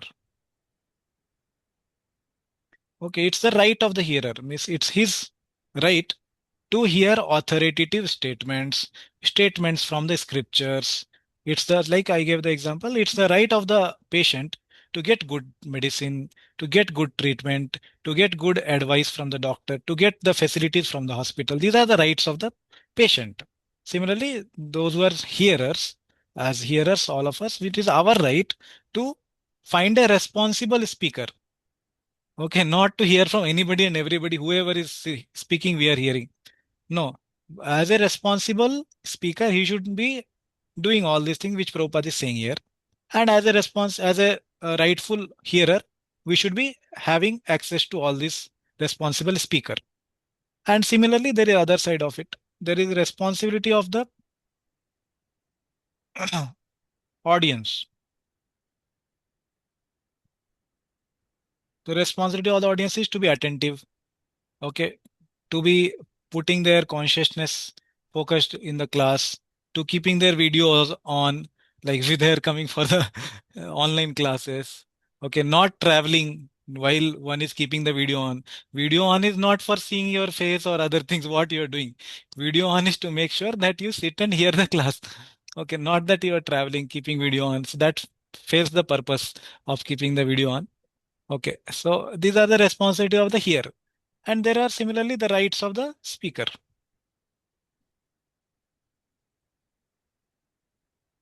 Okay. So what are the rights of the speaker? Same thing. Whatever is the responsibility of the hearer.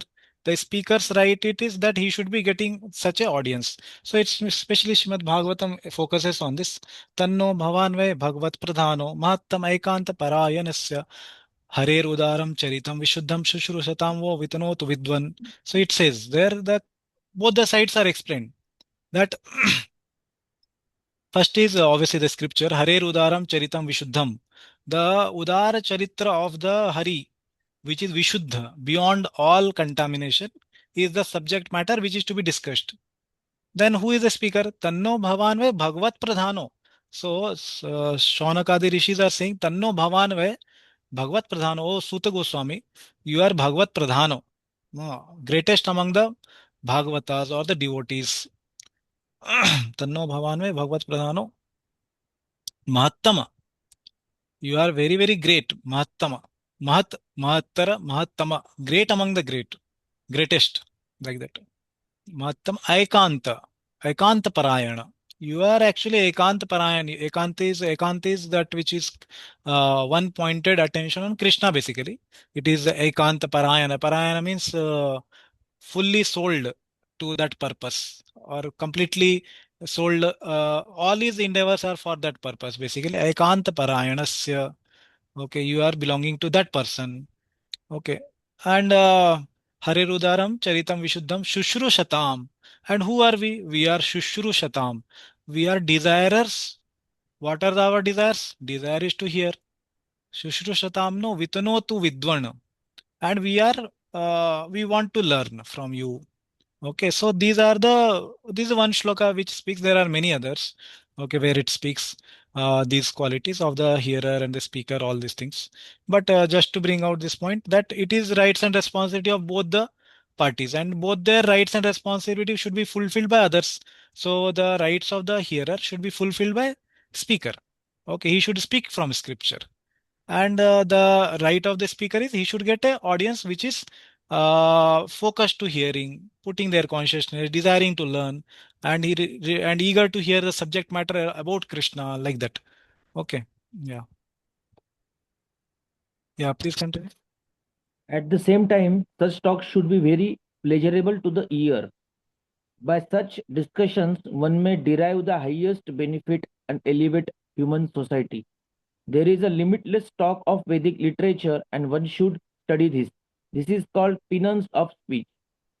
Yeah. So the austerity or the penance of speech, other aspects Prabhupada is speaking. Such talk should be very pleasurable. Okay, it should not be spoken in the way of demeaning others, like we read that day. I know, especially the shloka number 6 also. So it says that others' ninda should be avoided by the speaker. Okay, So Shushrushatam, one should do Shushrusaya, Bhajana Vigya, Ananya Manya, Nindadi Shunya Hridamipsita Sangalabdhya. Anya Nindadi Shunya. Okay, the speaker should be not critiquing the other respected personalities, other devotees, like that. Okay, so like that. This is what makes the talk pleasurable. Okay, but at the same time, one has to critique something which is not being followed in the light of the scriptures, or that which is not being followed as per the desire of sadhus or gurus, like that. Guru Sadhu Shastra, where it is being deviated from, that should be critiqued. Okay, like that. So these are the uh, aspects of the speech in the sense of which are spoken here. Pleasurable, what is the word? Priya. Yes, Priya. Yeah. Next, as such discussions, one may derive the highest benefit, Hitam. Okay, this was Priyam, Hitam. What is the Hita? Hita is to elevate one's consciousness. Okay, and that is by hearing to the proper Krishna conscious, which is as per the Guru Sadhu Shastra. There is a limitless stock of Vedic literature, and one should study this. Yeah. So, obviously, one should first of all try to study what Srila Prabhupada has given. Then, after that, one can study what the previous acharyas have given. And then one can study these all scriptures. Okay. This is the tenets of speech. Yeah. So, who can follow this basically? If you see specifically the five aspects mentioned here, okay, Anudvega, Karam Vakyam, Satyam Priya, Hitam Chayat, Swadhyaya, Abhyasanam Chaiva, Vanmayam, Tapa Uchyate. So if we analyze each aspect, so those who are in the mode of passion and ignorance, they will not be able to do this. Okay. So those who are in actually goodness and beyond goodness, they will only be able to do all five. All five is not possible at the same time by passion and ignorance. Why? Let's see one by one. Anudvega. Okay. Those who are having passion and ignorance, basic quality is what? Basic qualities, they have desire for some result that we saw already. Some result they are always seeking. They want some result. Okay. So with that in mind, so they may have to speak sometimes which is not palatable to others, not hitam. Okay. Or not priyam to others for make their means possible. And sometimes they will have to speak untruth to fulfill their needs and their goals. Sometimes they will have to speak agitatingly to others to fulfill their goals. Okay. And Swadhyaya Abhyasanam Chaiva. Obviously, they don't follow scriptures. So there is no question of Swadhyaya, study of scriptures. Okay, that is not possible. These all aspects, at least one they will compromise. Okay, their hitam will be for whom? For others or themselves? For themselves only. Passion and ignorance, they want their own hitam. So this will surely be compromised, hitam. Okay. And others also are potentially to be compromised. Okay. Yes. Yeah. Please read this. Purport by Baldev Vidyabhushan. The speech doesn't cause fear at all in anyone. Anudvega Karam. It is authoritative Satyam. It is pleasing to the hearer, Priya, and at last beneficial for the hearer, Hitam. Speech with these four qualities and as well recitation, Abhyasanam of the Vedas, Swadhyaya, is the austerity to be achieved by speech. Vanamayam. Yeah. Yeah. Any question is there? Somebody had raised hand. Hare Krishna, Prabhuji. Oh, yes. I have one question. So, here it is said the speech should be pleasurable to the hearer. But, like, uh, pleasurable, what do we exactly mean? Because it depends on the hearer. He may not like the thought, what is told in the scriptures. And also, sometimes we see the speakers, they may add some Bollywood songs in between to make it more flavorable or to crack some jokes of here and there. So, but which is not exactly seen in the way Srila Prabhupada gives lectures and like that. So, what exactly, like, just to make it pleasurable, what is right to do and what is not right to do, and in what category that pleasurable should be, only based on the scriptures or like diluting. Yeah. So, actually, this Priyam thing, obviously, we have to see the main thing here. The topic which is being discussed is the chapter 17th chapter is about the beginning. If you remember, the discussion is about the three uh, Swabhavjam Shraddha. Question was asked by Arjuna that those who have not given up scriptures but they have some shraddha. Basically, 16th chapter ended with this point that those who have given up scriptures, they will go to hell for eternity. Okay, yes, Shastra Vidim Tutsija, all that happened. And then 17th chapter, Arjuna asked that, okay, Krishna, now those who have not actually having faith in scriptures, but at the same time, they have faith in something which is not prescribed by scriptures. They have faith in some demigod or some custom of their family like that. They are doing with some shraddha, but it is swabhavjam. Okay, by the mode of nature. So for them, this chapter is basically the context of this chapter is that. Okay, this is not about those persons who are actually in the Shastri Shraddha. Okay, not about the Shastri Shraddha. Shastri Shraddha will be there in the 23rd to 28th verse of this chapter. It has not yet started. Krishna will say, those who are having Shastri Shraddha, what they will do. That will come last. These all sections are not for those who are having Shastri Shraddha. Okay. Now, having understood that, now for whom it is then? It is for those people who have some Swabhavajam Shraddha, the faith developed by the interaction of the modes of nature, either goodness, passion, ignorance. In that, now Krishna is speaking such kind of people, what they will have in each mode. Those who have mode of passion, what they will act and how they will do speech and austerity, all these things. Those who have passion, ignorance, how they will do. That is what is spoken. Now, coming to this verse. Now here Krishna is speaking about those who are actually goodness speech, those who are going to practice the austerity of speech. Austerity itself cannot be practiced by passion and ignorance. Okay, that is not possible much. Until unless, as I told, there is some higher result to be obtained, then forcibly they may do. But the fixed mind is fixed on result, not the method. Now, coming to this, exactly who follow this is goodness person only. That is the context of this verse. Now the question is that about you are asking about the devotees when they speak. Say, I think right. You asked about devotees speaking. Yeah. So in general, like this generally does not apply as it is to devotees. But yeah, obviously as Srila Prabhupada given purport, we can apply it to that standard. So yeah. Now coming to the question that whether devotees can speak particular pleasurable or priya things depends on the audience. Like if we are speaking to the audience, like last time also I gave this example, some speakers in ISKCON, they may have the responsibility, okay, responsibility of speaking to audience which is not fully devotees, maybe outside people. They can speak that which is preempt for them. Okay. So then it is okay. It is understandable. But somebody is speaking to devotees audience who are practicing serious devotees. Then if he is speaking something which is not going to benefit them, hitam for them, then it is not recommended.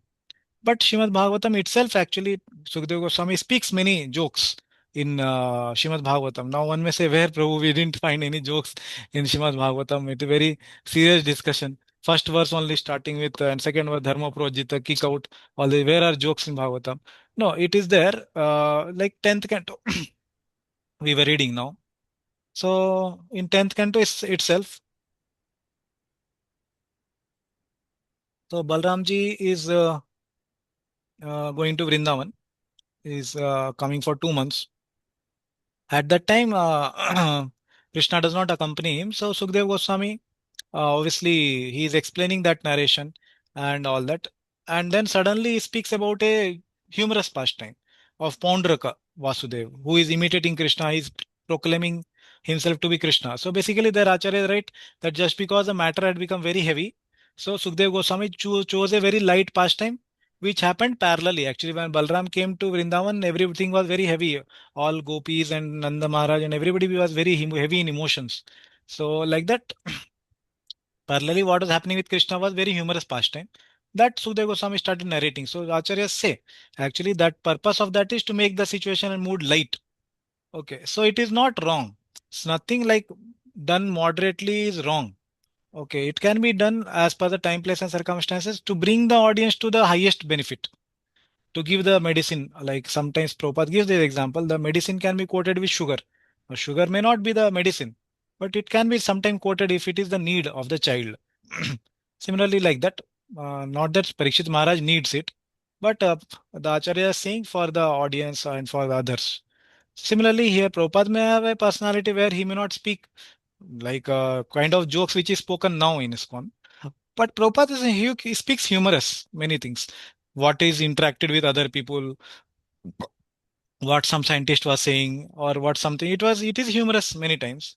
So there it's not humor is not lacking in Vedic culture, but it has its place and it has its own time and circumstance actually where it should be spoken and how much quantity to be spoken. That also depends on the what kind of audience one is speaking. Okay, it's serious audience or outside audience. So all these things are depending on the maturity of the person who is speaking. So there's no black and white answer for this, what one should speak, what one should not speak. So a guru and disciple, what they speak can be sometimes humorous also, sometimes it can be chastisement also, depends on what is the need to bring them to the highest standard. That is what I understand. Does it answer your question? Yes. Okay. Okay, okay. Any other devotee have any question? Okay, then we'll go to the next shloka. Manah prasada saumyatvam maunam atma vinigraha bhava samshuddhir iti etat tapo manasam uchyate. Okay. Somebody else can read who has not read. Yeah. Amit Prabhu, you want to read? Yes, Prabhuji, Hare Krishna Dandavat. Satisfaction of mind, gentleness, gravity, self-control, and purity of one's nature. This is called austerity of the mind. Yeah. So austerity of the mind now is spoken. Austerity of body was said. Austerity of speech was said. Now austerity of mind. Manah prasada saumyatvam. Saumyatvam is without duplicity. Saumya.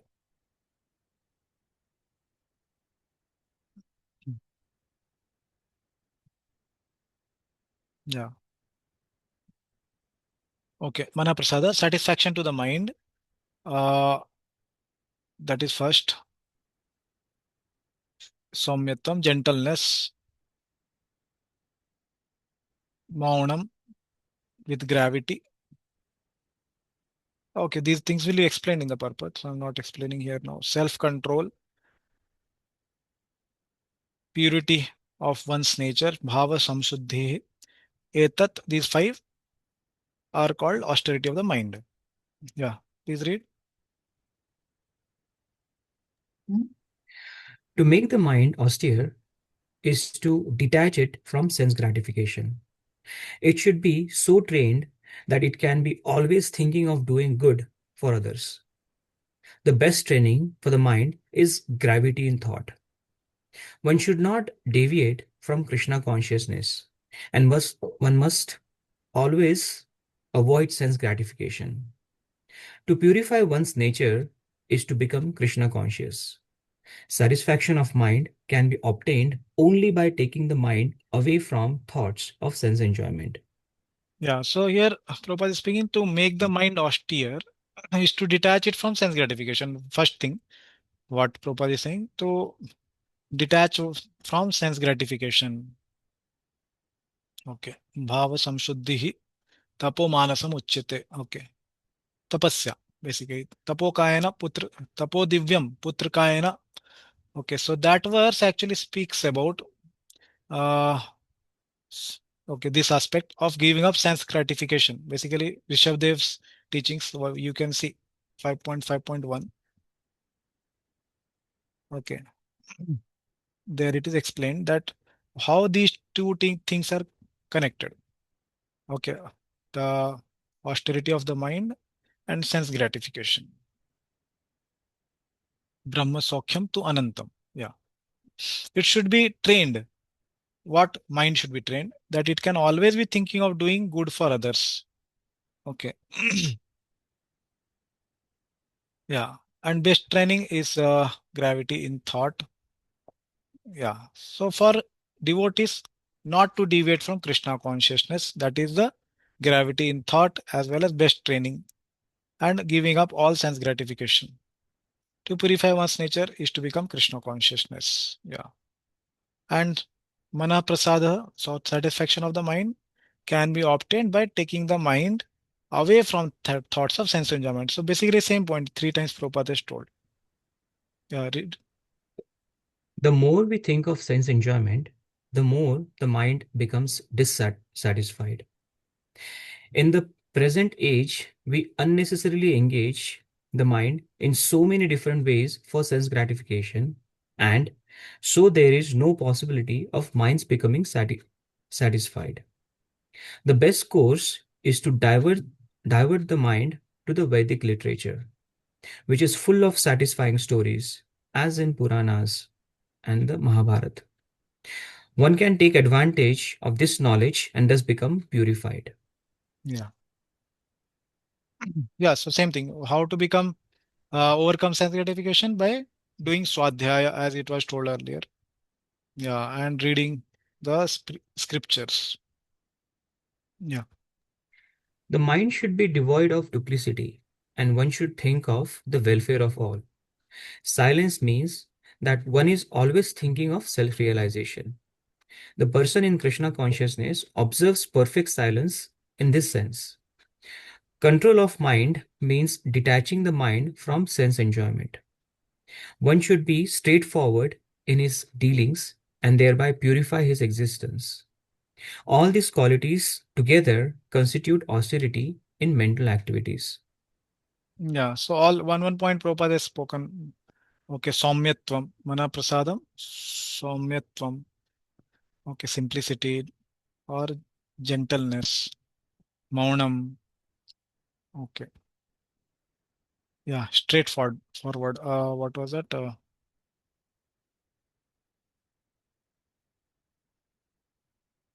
Yeah, Atma Vinigraha is the point of sense gratification, which he told. Yeah, and what is Bhava Samsuddhihi? Yeah, purify one's own nature, that is engaging in Krishna consciousness. Yeah, yeah. Read this. The mind should be pure without agitation from remembrance of sense objects. Manah prasada. It should be without cruelty, desiring everyone's happiness. Saumyatvam. It should be contemplating the Atma, Maunam. The mind should withdraw from sense objects. Atma Vinigraha. It should be free from deceit in dealings with others. Bhava Samshuddhi. These are the austerities to be achieved by the mind. Yeah. Okay. श्रद्धया परया तप्तं तपस्तत्त्रिविधं नरैः अफलाकाङ्क्षिभिर्युक्तैः सात्विकं परिचक्षते. Yeah. Somebody else can. Sharveshri Radhika Mataji. Can read. Yes, Prabhuji. Okay, 1 minute. I think you read already, no? Yes, Vrajananda Prabhuji, I Krishna read. Prabhu. Yeah. Vrajananda Krishna. Yep. So this threefold austerity performed with transcendental faith by men who are steadfast and free from desire for fruits is called austerity in goodness. Yeah. So austerity in goodness here.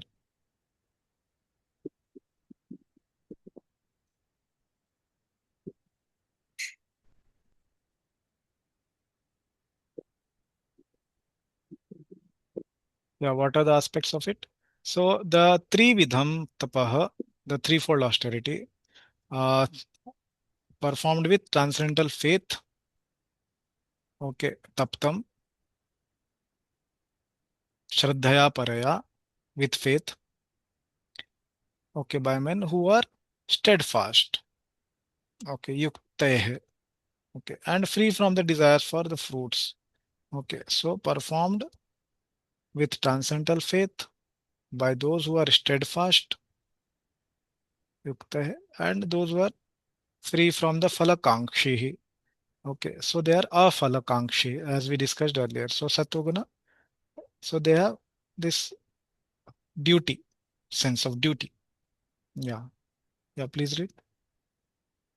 Sometimes penance and austerity are executed to attract people and receive honor, respect, and worship from others.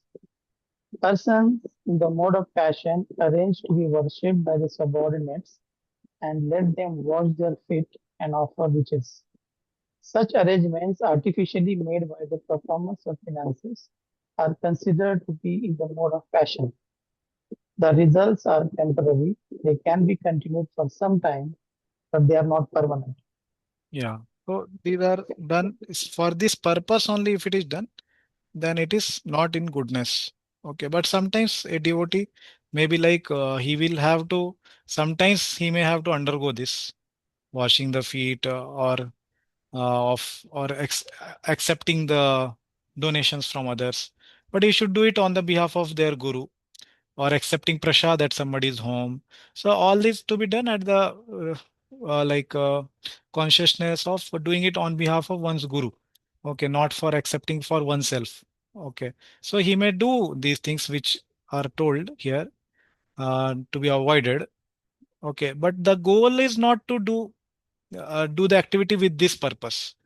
Okay, the goal is to preach the Krishna consciousness, but while doing it, he may have to undergo this like that. Yeah, please read. The austerities, according to the three modes, are now described in three verses. Austerity of three types: body, words, and mind, performed by men without desire for results, with concentrated consciousness, with full faith, it is said to be in the mode of goodness. Yeah. सत्कारमान पूजार्थं तपोदम्भेन चैव यत् क्रियते तद् इह प्रोक्तं राजसं चलम् अध्रुवम्. Yeah, okay, somebody else can read. Who has not read? Yes, Sulalita Gopi Mataji. Hare Krishna Prabhuji.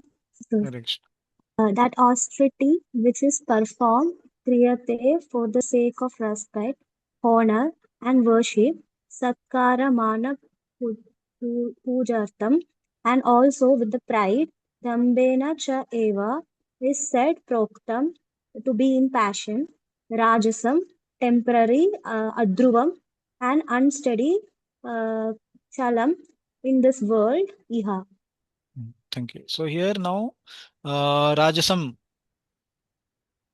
Taptam. Okay, it is spoken. What are the characteristics? That which is not in goodness, opposite of that. Dambhena, pride, Satkar, Man, Puja, Artham, for the sake of. The purpose only is this. In goodness, these are not the purpose, or in bhakti, these are not the purpose. It may happen while undergoing. Okay, one may get fame also, one may get satkar also, puja also, man also. Okay, everything will happen in that, but that is not the purpose. Here, the purpose is this only. Okay, the artham. What is the translation? Yeah, for the sake of. Yeah, for the sake of this only, the activity is being done. That's why it is in passion. Rajasam. Okay. Austerity in passion. Yeah. Please read. Yes, Prabhuji. There are instances of foolish penance undertaken by the demons like Hiranyakashipu, who performed austere penances to become immortal and kill the demigods. He prayed to Brahma for such things, but ultimately he was killed by the Supreme Personality of Godhead. To undergo penances for something which is impossible is certainly in the mode of ignorance. Yeah. So example is given Hiranyakashipu or other demons who did austerity for the purpose of getting some power or immortality. Ultimately, they did not get it. but they are doing it for that purpose. Yeah, read. The austerity performed with ostentation for the purpose of verbal respect by others, who will say he is a great man, for the purpose of gaining bodily respect from the others by having them stand up when he approaches, and for the purpose of gaining mental respect from others, which will manifest in the future as gifts of money and other things, is rajasic austerity. Its results are very temporary, chalam, if they appear at all, and it is uncertain, adruvam, that they will appear. Yeah. So this ostentation uh, with pride for the purpose of verbal respect by others. Okay. So even devotional service, if it is done, then it is in mode of good passion. Devotional service in passion. So one does the devotional activity for this purpose that he will get respect. Okay, like that. People will say he's a great man, very great scholar. He is like this. Yes. So he will show off like that, that he will be called with respect and all that. For the purpose of gaining bodily respect for from others by having them stand up. So Daksha, when he approached, so he saw that Shiva is not standing up. So that means one person, so many people stood up, he did not see. But one person, why did not stand up? That he is only seeing. That is his focus. Okay, so these are the mode of passion kind of things. Yeah. Mudha grahena atmano yat पीडया क्रियते तपः परश परस्योता adana show okay so adana artham yeah what is the ushadana artham okay. प्रस्योत उषादन अर्थम वा तत्तामसम उदाहृतम yeah Himanshu please read That austerity, that tapa, which is performed, kriyate, out of foolish obstinacy, mudad grahena, with self-torture, atmano pidaya, or for the sake of destroying another, parasyot sadhanartham, va, is said to be udharitam in ignorance, tamasa, tamasam. yeah so now it is a ignorance austerity in ignorance. So here the person is said to be foolish, first of all, Mudha, Mudha Graha, Mudha Grahena Atmano, Yat, Pidaya, he will give Pida, the what is a pain, torture, yes, torture. Sometimes when we go the roadside, we will see people standing with what is that, big uh, rope with red, all this on their body. Actually, earlier it used to be like blood. Now they are putting all red kumkum and all. It like people would beat their bodies with that chabuk, and then the blood would come out actually. So then people they seeing array this person giving so much pida to himself, people will feel pity on him. Obviously, it is in mode of ignorance. People only will feel pity in them. Okay, that's the frequency matches there. Nowadays, people are not doing that also. Obviously, they should not be doing. They are putting all red kumkum. So and they are very young and hale and healthy people who can very nicely do some work, but they are begging like this. So anyhow, we can give them prasad. So Mudha grahena atmano yat pidaya kriyate tapa, like these people. Okay. Some are giving pida to their body by drinking, smoking, all these things. Yeah. All these are austerity. Smoking, drinking, very big austerity. First of all, you have to earn so much money by doing that austerity. Then you have to spend on nonsense things. And then you have to take pain also by consuming it. Such a big austerity. I haven't seen anybody doing so much austerity. Then there are people in mode of passion who will watch cricket match, football match, so many matches overnight. First of all, you purchase that subscription, then purchase the TV also. And nowadays, mobile only. Nobody watches TV, sorry, it's out of date, and then watch it also. And first of all do all this, then you don't get any money from watching like this. Yeah, so many examples are there. Yeah, so these are all very great austere people, we can take inspiration from them. Yeah, yeah, please read this. Their There are instances of foolish penances undertaken by demons like Hiranyakashipu, who performed austere penances to become immortal and kill the demigods. He prayed to Brahma for such things, but ultimately he was killed by Supreme Personality of Godhead.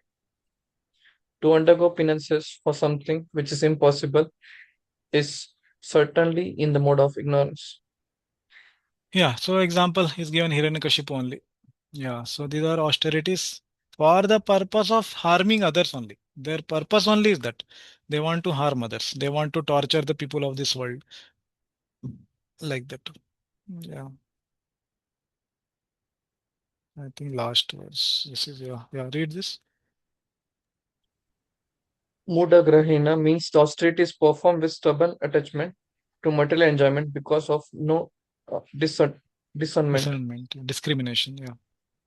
Austerity performed in that way and with pain for the body and senses, atmana, or with intention of harming or destroying others, Koreas utsadhana artham, is austerity in the mode of ignorance.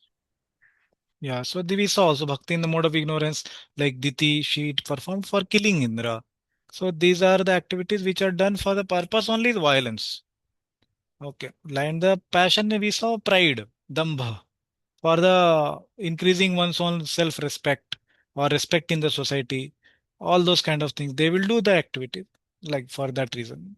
And goodness, they will do the same activity maybe, but it will be for the purpose of doing as a duty.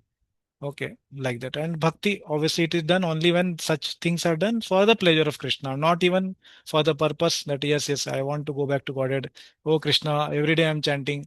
Please kindly hand over me the key to spiritual world. If not, then I will stop chanting. So these are not pure devotional attitudes. Okay, so next section we will do tomorrow. This and the last 23 to 28.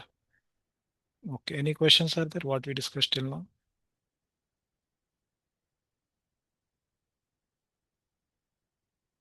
Okay. So we'll pause here. Srila Prabhupada ki jai, Srimad Bhagavad Gita ki jai. Hare Krishna.